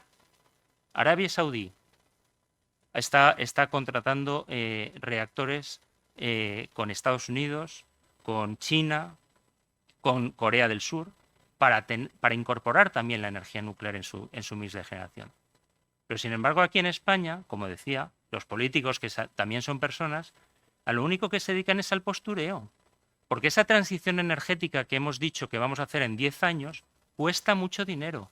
Decían antes, me parece que era también Luis Ángel, 20 millones de coches en circulación en España. Y se quiere que en no sé en qué año haya 5 millones de coches eléctricos en nuestras carreteras y en nuestras ciudades. ¿Quién se puede permitir 30, 35.000, 40.000 euros en comprar un coche eléctrico mañana? ¿Quién tiene un punto de recarga en su garaje? ¿Quién tiene garaje? Claro. Es que, claro, las cosas es que el papel lo aguanta todo y es muy fácil escribir muchas cosas. Queremos 5 millones de coches eléctricos en 2025. ¿Cuántos hay funcionando hoy en España? 100.000 escasamente. Y muchos de ellos en flotas de esos de car sharing que hay en las grandes ciudades. La mayor parte de ellos. ¿Conocen ustedes A lo mejor sí. ¿Cuánta gente conoce, cuántos de ustedes tienen un coche eléctrico o conocen a alguien en su entorno más cercano que tenga un coche eléctrico? Yo no lo tengo. Y en mi entorno, muy poca gente. ¿Por qué? Porque se dan cuenta de sus dificultades. Si yo quiero venir desde Madrid, como he venido esta mañana, en un coche eléctrico, pues lo primero que tengo que hacer es que cuando llegue aquí, después de haberme gastado 80.000 euros en un Tesla, que es el único que me proporciona 450 kilómetros de autonomía hoy por hoy, es buscar un hotel que tenga un punto de recarga eléctrico para que yo esta noche lo recargue y mañana pueda volver a Madrid. Por ejemplo. Entonces, bueno, pues la verdad es que yo creo que la transición energética va de eso. Va de pensar las consecuencias que tiene de transformar un modelo económico, tecnológico y cultural, porque también es cultural, para pasar de una economía basada en los combustibles fósiles, que yo no es que yo los quiera defender, a pasar a un modelo económico descarbonizado, antes se dijo aquí, descarbonizado, descentralizado y digitalizado. ¿Cuánta gente tiene paneles solares fotovoltaicos en su casa? ¿Cuántos? Usted, ¿quién más tiene paneles solares fotovoltaicos en su casa? Una persona de 50 personas que estamos aquí sentados. Uno. Sí, sí. Podemos poner todos los que queramos, pero los que vivimos en torres de 10 pisos en Madrid, en el centro de Madrid, ¿vamos a ser capaces de poner todos nuestros tejados y poder abastecernos con ese autoconsumo? Difícilmente. Yo estoy de acuerdo con ello. La descarbonización, por supuesto, si es que es el futuro. Y la digitalización, por supuesto, es el futuro. Pero ¿cuánto cuesta? Ese es el problema. ¿Quién paga todo esto? Perdón. Y a lo mejor me he pasado mucho. Muchísimas gracias, Antonio. Yo entiendo que es que el tema es apasionante y por lo tanto nos lleva a ello, lo cual está francamente bien. Tengo muchas más preguntas, pero creo que lo que hemos hablado tiene suficiente interés para que yo imagino que ustedes tengan interés en trasladar a los ponentes sus preguntas. Ya tenemos ahí uno, ahí dos. Tres, este señor, sí. Bueno. Buenas tardes a todos. Quiero recordar Chernóbil y por otro lado creo que en Noruega ya estaban actuando en la energía del mar. ¿Qué me pueden decir a estas preguntas? Gracias. Bueno, por la parte de Chernóbil le voy a contestar yo que bueno, soy un poco aficionado al tema.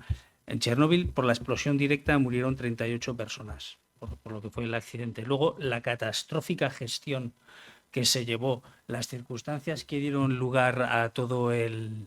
Pero es que, claro, Chernóbil es 19 veces más que el siguiente, porque el siguiente accidente nuclear que generó muertos generó 2 muertos. Y en Fukushima, ninguno. Por el accidente nuclear. Otra cosa es que luego el agua, los incendios o lo que fuera. Chernóbil es un ejemplo de exactamente de lo que no hay que hacer y lo que parece y lo que nos demuestra es cómo solo hay Chernóbil y solo hablamos de Chernóbil. La vía del tren del Albia a Santiago de Compostela mató a mucha más gente solo él en una atacada que Chernóbil. Pero luego, aparte de eso, es un ejemplo justo de todo lo que está mal hecho. Entonces, evitarlo sería lo más sensato. Y luego, respecto del mar, yo ya no sé qué te podría contestar. Carlos, ¿quiere decir? Un comentario muy breve sobre riesgos. El riesgo es medible. El riesgo es el producto de los efectos que tiene un hecho por la probabilidad de que ese hecho suceda. Y la probabilidad de que algo así suceda, ahora mismo, nos lo va a contar él, es remota, no, insignificante, por lo que el riesgo es mínimo, insignificante. Gracias, Carlos, por la acotación y la matización. Voy a ser políticamente incorrecto. Lo advierto de entrada. Chernóbil no fue un accidente nuclear. Chernóbil fue un accidente soviético. las condiciones que había en la Unión Soviética, hay una serie de televisión que se llama así, Chernóbil, que yo le recomiendo que la vea. Tiene algunos defectillos técnicos, pero la realidad que cuenta la serie plasma muy bien cuáles eran las circunstancias por las que ocurrieron aquel accidente. Y en ninguna central del mundo, ni siquiera en Chernóbil, ha habido nunca una explosión nuclear. Nunca. Y le voy a explicar por qué. Mire, para que haya una explosión nuclear, la cantidad de uranio que tiene que tener el combustible nuclear entraría en cuestiones muy técnicas, pero por resumirlo y por hacerlo sencillo, la cantidad del isótopo de uranio que es necesario para que una central nuclear funcione, en una central nuclear está en un 5% de enriquecimiento respecto de lo que es el uranio en la naturaleza. Un 5% más o menos. Para que haya una bomba nuclear, es necesario que ese enriquecimiento sea del 90%. En Chernóbil, como decía, fue un accidente soviético. A 3.000 kilómetros de distancia de la central, que está ubicada en Ucrania, que, bueno, por cierto, ahora con este asunto, pues ha podido haber algún riesgo de otro tipo. La central nuclear está ubicada a 3.000 kilómetros de distancia, 3.000 kilómetros de Moscú. Y en ese momento, como Ucrania pertenecía a la Unión Soviética, a los responsables de la central les pidieron que hicieran una serie de pruebas, no lo voy a llamar porque no es así, experimentos, pero pruebas para ver si la central nuclear podía funcionar en unas determinadas circunstancias que eran desconectando la mayor parte de los equipos de seguridad de la planta. Y hete aquí que esas pruebas no evolucionaron de la manera en la que ellos pensaban que iban a evolucionar y se produjo primero una fusión del núcleo y del combustible nuclear, y se produjo una gran cantidad de hidrógeno, de ese hidrógeno que ahora decimos que es tan estupendo, y eso fue lo que explosionó, el hidrógeno, no el uranio. No hubo una explosión nuclear en ningún caso. Es cierto que de manera inmediata pues hubo muertos, muchos muertos, sobre todo hubo los muertos de aquellos que se les ha denominado héroes, que fueron a intentar resolver el problema. Está muy bien tratado en esa serie. Les recomiendo que la vea si no la ha visto. Y después ha habido una serie de consecuencias, digamos a un largo plazo o a un medio plazo. Estamos hablando del año 86, ¿no? ¿Es 86, Eduardo? 86.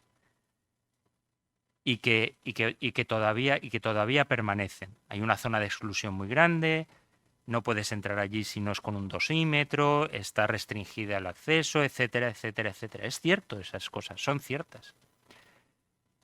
La energía nuclear tiene una experiencia acumulada desde el año 56 en que se puso en funcionamiento el primer reactor nuclear en el Reino Unido, Calder Hall, de casi 20.000 años reactor. Si multiplicas el número de reactores por los años que han estado funcionando, sale un número cercano a 20.000. En la historia ha habido 3 grandes accidentes en centrales nucleares. En el año 79 en Estados Unidos, 3 Mile Island, que tenían unos sistemas de seguridad muy robustos. Se produjeron por factores humanos ese accidente, y luego se ha aprendido mucho de aquello. En el año 86 Chernóbil, un desastre absoluto, y en Fukushima, en el año 2011, no hubo un accidente nuclear tampoco. Eso es lo que ha vendido la prensa y lo que se ha querido vender. La cuestión es que la central de Fukushima estaba ubicada, como los 57 reactores que hay en Japón, en la costa. Y hubo un tsunami de unas características que no se habían conocido anteriormente. El tsunami registrado mayor en toda la historia. ¿Qué ocurrió? que se inundó la central, efectivamente. Primero hubo un terremoto. Actuaron todos los sistemas de seguridad. Las centrales, las 6 unidades de la central se pararon. Y actuaron los sistemas de seguridad. Pero vino una hora después un maremoto, un tsunami, que no es que sea una ola, es que el nivel del mar se eleva por efecto del terremoto y entró 5 kilómetros dentro de tierra una masa de agua de un frente de más de 5 kilómetros con 40 metros de altura y a 500 kilómetros por hora. Es decir, algo que no es baladí. Los 18 o 20.000 muertos que hubo en Fukushima fueron de las personas que vivían en la ciudad de Fukushima, que estaba allí. Por eso es el nombre de la central, Fukushima. Ninguno por radiación. 2 trabajadores que murieron porque estaban subidos en un andamio y se cayeron y se murieron. Por radiación, de momento, no ha fallecido nadie por Fukushima. Insisto, 3 grandes accidentes en la historia. Hasta ahora. En 20.000 años reactor. La cuestión es que se ha vendido muy bien que Chernóbil fue un accidente nuclear y no lo fue. Con consecuencias nucleares, sí, pero fue un accidente soviético. Insisto, soy políticamente incorrecto diciendo esto. De la energía nuclear es apasionante. Luis Ángel me está pidiendo la palabra, pero es que teníamos ya 2. Si no te importa, Vale, vale. les dejo a las 2 Sí. y luego la tienes tú, ¿vale? Vale. Pues muchas gracias. Me ha pisado la señora la pregunta porque la mía es muy concreta y es que he echado en falta precisamente que no se hable aquí de la energía producida por las mareas para dar energía renovable. Esto es lo que quisiera, simplemente era esa la pregunta, por lo tanto, pues agradezco que me haya pisado y así avanzamos. Muchas Muy gracias. bien. Bueno, Pues- ahí creo que te puedo decir solo una cosa, y es que como hablábamos de la transición ecológica, pues bueno, no era una jornada sobre fuentes de generación renovable, sino más bien sobre cómo hacer esta transición. Pero bueno, la undimotriz y la maremotriz sin duda están ahí y, como bien han dicho todos los ponentes, tienen su juego y tendrán su parte. Ahora le voy a dar la palabra a Luis Ángel y luego creo que había otro... Pues enlazo con las 2 preguntas. En España, igual que en todos los países europeos, todos avanzan en la misma dirección. Recientemente, como ustedes saben, ha habido la semana pasada el G20 que se ha reunido en la India y todos los países desarrollados avanzan en la misma dirección de transición energética.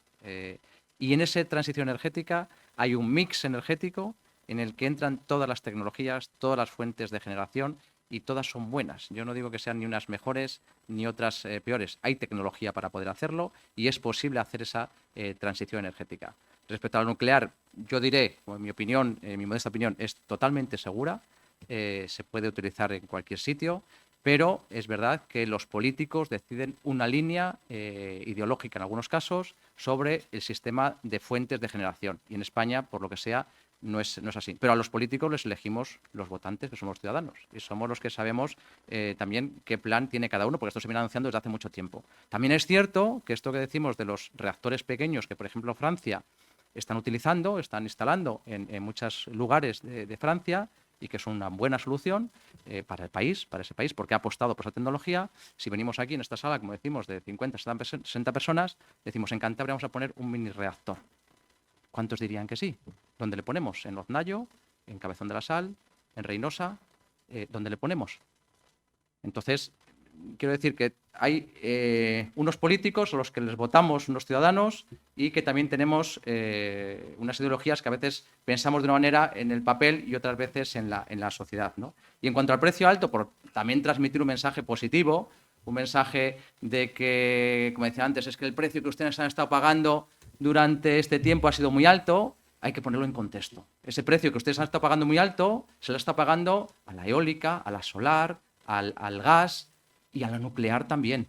O sea que todos han percibido por el sistema que tenemos de retribución en España de la generación regulada que tenemos en España, ¿no? Ese precio ha sido alto para todos. Pero eso no es así o no ha sido así anteriormente, cuando ya las fuentes renovables estaban en funcionamiento. Las energías más baratas son la solar y la eólica. Esas son las 2 fuentes más baratas que hay de generación renovable. Y a eso, obviamente, hay que sumarle el almacenamiento porque va a ser necesario esos sistemas de almacenamiento para capturar los vertidos o los excedentes. A medida que pasen los años, obviamente, esa escala, que va a ser cada vez mayor, hará que los precios de inversión o los costes de inversión de estas tecnologías cada vez se reduzcan. Pasó con el solar. El solar hace unos años era muy caro y hoy es tremendamente barato poner paneles solares, tanto a nivel global, a nivel masivo, como a ponerlo en sus domicilios. Y también las comunidades autónomas tienen programas para desarrollar o implementar que los ciudadanos, y hay mucha concienciación, yo creo que sí que hay mucha concienciación ciudadana en hacer cada uno lo que puede, tanto en la gestión de la demanda como en la generación individual. Muchas gracias, Luis Ángel. Teníamos, perdona, creo que estaba este señor primero. Vale.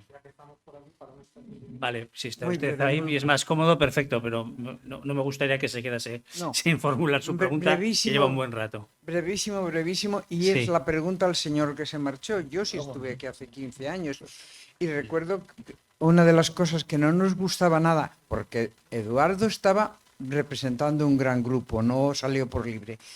Una de las cosas que no nos gustaba nada eran los aerogeneradores, sembrar Cantabria de aerogeneradores. Mi pregunta es tan corta como esto. ¿Estos 5 campos que se van a montar ahora de energía renovable son aerogeneradores en Cantabria? Sí, la referencia que ha hecho de los proyectos, tanto estatales, que eran 2, como los que se van a hacer en Cantabria, todos a los que ha hecho referencia son de parques con aerogeneradores, de energía eólica. Tengo en cuenta también que antes los aerogeneradores eran de una potencia muy reducida, muy baja, y ahora son máquinas que producen mucha energía. Bueno, pero es que volvemos a lo mismo. Si queremos descarbonizar y queremos ir hacia una transición energética. Sí, gracias. Muchas gracias. Bueno, me ha encantado todo lo que han dicho. Bueno, yo fui muy aficionado a la física y a las matemáticas, pero después tuve que hacer, estaba en letras y tuve que hacer inglés toda la vida. Pero he leído mucho y me recibo el email que nos mandan no sé qué asociación sobre el hidrógeno. Vamos a ver, yo en casa tengo un panel solar, vivo con mi mujer aquí en Santander, en un piso de 50 metros. Allí no gasto para iluminación nada del contador. Tengo un pequeño panel solar que no le ve nadie. No, veis allí, no lo ve nadie. Y con eso tengo lo que es la casa iluminada perfectamente. Y en Villarcayo también tengo con un pequeño panel solar y está iluminada toda la casa. Bueno, pues vamos a ver, pensamos. Después, ese panel solar, si hacemos electrólisis, sale el gas, ¿no? Entonces ya tengo gas y tengo electricidad. Claro, el problema del hidrógeno es que es muy difícil de manejar y demás, y ni se me ocurriría hacer nada.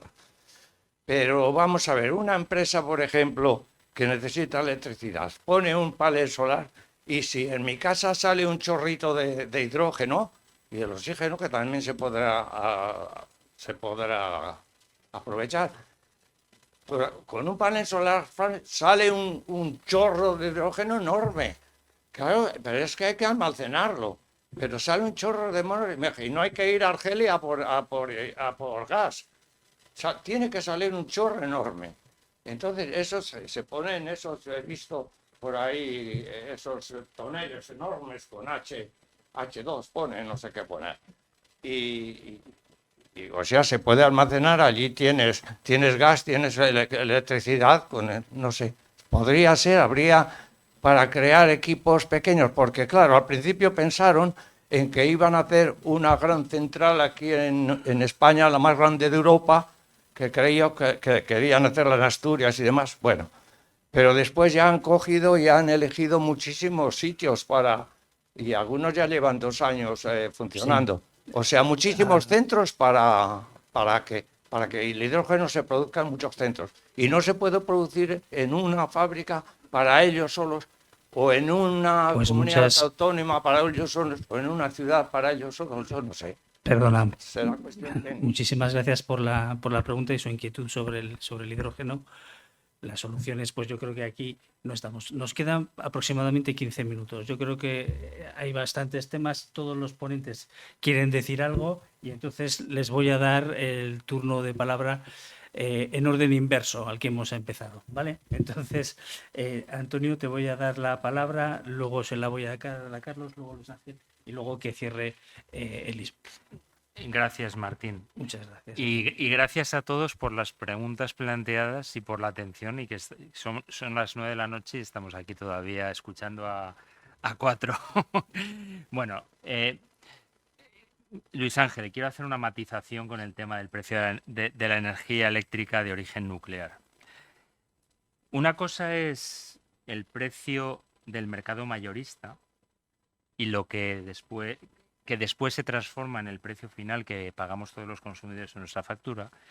Y otra cosa muy diferente es el precio que recibían las centrales nucleares cuando ofertaban en el mercado mayorista. En estos últimos meses, las centrales nucleares siempre están ofertando a cero. Y es cierto que estamos en un mercado marginalista. Pero resulta que en un Real Decreto, en abril del año pasado, el Gobierno de España estableció que las centrales nucleares podían cobrar como máximo en el mercado mayorista un precio de 67 euros el megavatio hora. Y no podían vender a mayor precio que ese. Entonces, es una matización importante porque no todas las tecnologías cobran el mismo precio. Es una matización, creo que muy importante. Y luego hay otra cosa que también se ha dicho, y es que todas las fuentes energéticas son necesarias, evidentemente. Y todas producen el mismo producto, que es un electrón que se mueve en un cable de cobre, que es a lo que llamamos electricidad. Y su función, cuando llega a nuestras casas o nuestras industrias, es exactamente la misma. Pero la manera en la que funcionan las distintas tecnologías es muy diferente. Y eso tú lo sabes perfectamente.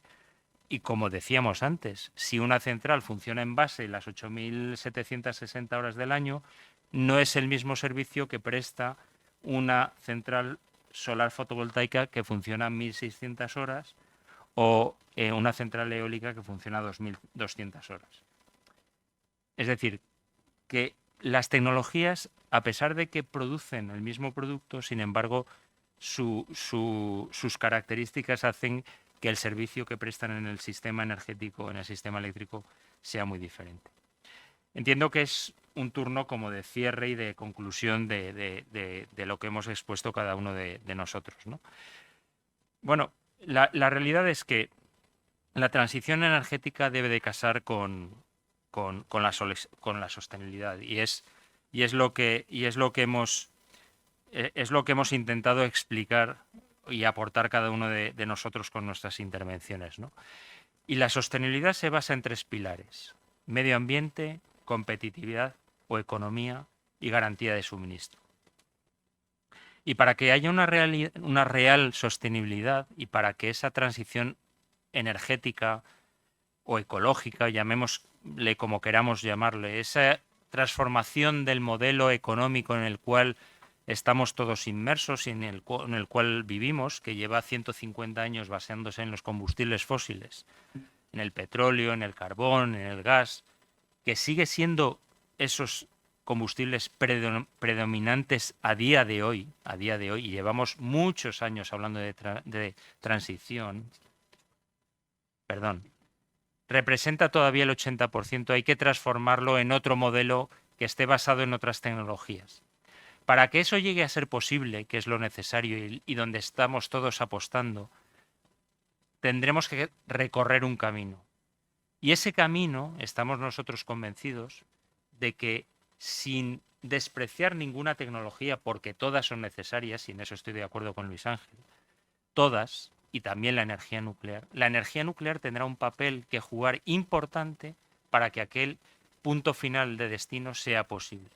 Y en eso deberíamos todos ser conscientes de que no debemos desechar ninguna tecnología por razones ideológicas o políticas y que la energía nuclear en España evita 20 millones de toneladas de CO2 cada año, produce más de un 20% de la electricidad que se consume, ha sido en los 12 últimos años desde el 2011 hasta el 2021 la primera fuente de generación eléctrica en el país. El año 2022 fueron las centrales eólicas y después las centrales nucleares. Paradójicamente, el año pasado fue el gas natural en los ciclos combinados la primera fuente de generación eléctrica en nuestro país, después la eólica y después la nuclear, y que la nuclear tendrá que seguir jugando un papel importante, quizás solamente en España hasta el año 2035 por una decisión puramente política, pero que en muchos otros países en el mundo seguirá apostándose por la energía nuclear.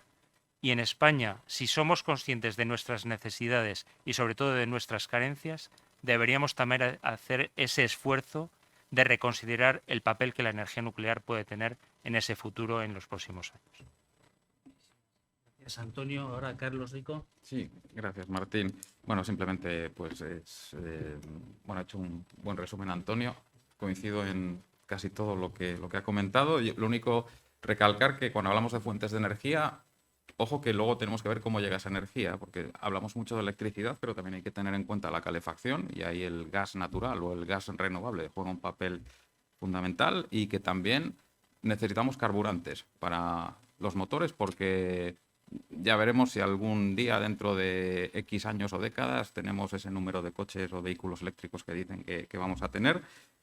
Hay que tener en cuenta la seguridad de suministro, sobre todo a nivel eléctrico, como comentaba Antonio, y hay que ver luego qué pasa con el precio. Necesitamos fuentes de energía que sean de un precio competitivo, porque lo que ha ocurrido en Europa en los últimos años es que se ha desincentivado las inversiones de CAPEX en oil and gas, en petróleo y gas, y eso es lo que se esconde detrás de la subida de precios que tenemos, sobre todo de la energía. Entonces, como resumen, transición energética, sí, por supuesto, pero racional, con cabeza, no como se está viniendo haciendo, al menos eso es mi opinión. Y en cuanto al biogás, en Cantabria yo creo que tenemos una muy buena oportunidad para integrar esta tecnología en la región, dentro de lo que es el sector primario, el sector agroindustrial, y también para tratar los residuos que generamos en nuestra casa. Por ejemplo, en una instalación como Meruelo, donde llegan, pues se podría buscar la forma de hacer una gran instalación de biogás a partir de residuos domésticos, y eso sí, en cuanto a las plantas de biogás que puedan instalarse en la región, que ahora mismo desconozco el número de proyectos y en qué estado están, lo que sí creo es que los proyectos tienen que ejecutarse con solvencia. Eso es básico para que no creen molestias en los lugares donde sean instaladas. Eso es básico. Si las plantas de biogás van a causar molestias, es mejor que no se instalen. Tienen que respetar la normativa y tienen que hacerse con el mejor criterio y rigor técnico y cumpliendo esas normativas. Muchísimas gracias, Carlos. Luis Ángel. Muchas gracias a todos por su asistencia y por la hora en la que estamos. 2-3 mensajes muy claros. Estamos en un camino imparable, que es el de la transición energética. Tenemos limitaciones y a la vez tenemos unas grandes oportunidades para concluir con esta transformación. Voy a aprovechar en el minuto de oro que tengo para contestarle con el hidrógeno, y le diré que es un vector muy importante. Lo que ocurre es que será rentable siempre y cuando sea a gran escala. A pequeña escala será difícil que sea rentable. Pero el hidrógeno se utiliza en muchos usos industriales, en refinerías, en el acero, en los fertilizantes, en muchos usos que tenemos necesidad de utilizar esta fuente. Y les diré también que si tuviéramos en España petróleo o gas, seríamos un país rico y nos daríamos constantemente palmadas. Bueno, no tenemos petróleo, no tenemos gas, pero tenemos sol y tenemos viento. Entonces, aprovechemos lo que tenemos para crear además una cadena de valor que genere empleo, que genere riqueza. Las empresas españolas son, en el campo de las energías renovables, las más avanzadas internacionalmente. Tenemos un reconocimiento mundial tremendo, y también busquemos los puntos positivos, estas oportunidades que tenemos de generar empleo, de generar cadenas de valor. Aquí tenemos en Cantabria, posiblemente, si llega el caso, y esperemos que sea pronto, el mayor proyecto de inversión privada en Cantabria. Es una central hidroeléctrica reversible, un sistema de almacenamiento, que es Aguayo, que son en torno a 600, 700 millones de euros. No hay ningún otro proyecto en la región que pueda igualar a este proyecto. Entonces, veamos también la parte positiva en esta transición energética, que, como digo, verde no es gratis, pero es un reto, es un objetivo que tenemos, y todos creo que estamos en la senda de esta descarbonización que nos permita ser más verdes a todos. Así que les traslado un mensaje de optimismo y que estoy convencido que a nivel de bolsillo también será más económico en el futuro de lo que hemos tenido estos últimos meses o tiempo atrás, que no ha sido la referencia que debería marcar las impresiones de la transición energética. Y muchas gracias a todos. Muchísimas gracias, Luis Ángel. Y para terminar, Elis de Juan tiene la palabra. Ustedes no se imaginan cómo yo le agradezco esta oportunidad de haberlos oído y haber compartido, porque la verdad que al final oí mucho más, ¿no? Un debate muy fuerte aquí entre lo nuclear y lo renovable. Yo me gano la vida haciendo esto de hoy, pero en países en vías de desarrollo, países pobres. Oírlos ustedes me hizo afirmar mi primer mensaje del día de hoy. La decarbonización no va a ser posible porque tengamos más nucleares, más renovables, almacenamiento, porque la gente pueda pagar las tarifas y todas esas cosas. La única forma que el mundo va a poder, porque además si este debate lo tenemos en un país que es rico, comparado con un país rico es España, imagínense este debate en Etiopía, en Sudáfrica, que fue hasta hace poco un país, en Argentina. ¿Qué quiero decirles? No va a ser posible a no ser que haya un cambio real en el patrón de consumo. Que, por cierto, mi colega del Foro Nuclear lo definió sumamente bien cuando le dijo que nadie quiere andar sin descargar el teléfono celular, no tener el auto, etcétera, etcétera, etcétera. Sin ese cambio de patrón no va a ser posible. Y de las únicas cosas que vi aquí hoy, me gustó mucho su intervención, porque usted en su mundo está cambiando de patrón. Usted vive reducido en 50 metros cuadrados, tiene un panel solar. Estoy seguro que usted apaga las luces al salir de casa. Estoy seguro que usted tiene una conciencia de cómo debe ser su consumo energético. Esa va a ser la única manera. Cambiando nuestros patrones de consumo. No hay dinero suficiente para poder pagar toda esta descarbonización si no la acompañamos de ese cambio en el patrón de consumo. Les deseo muchísima suerte.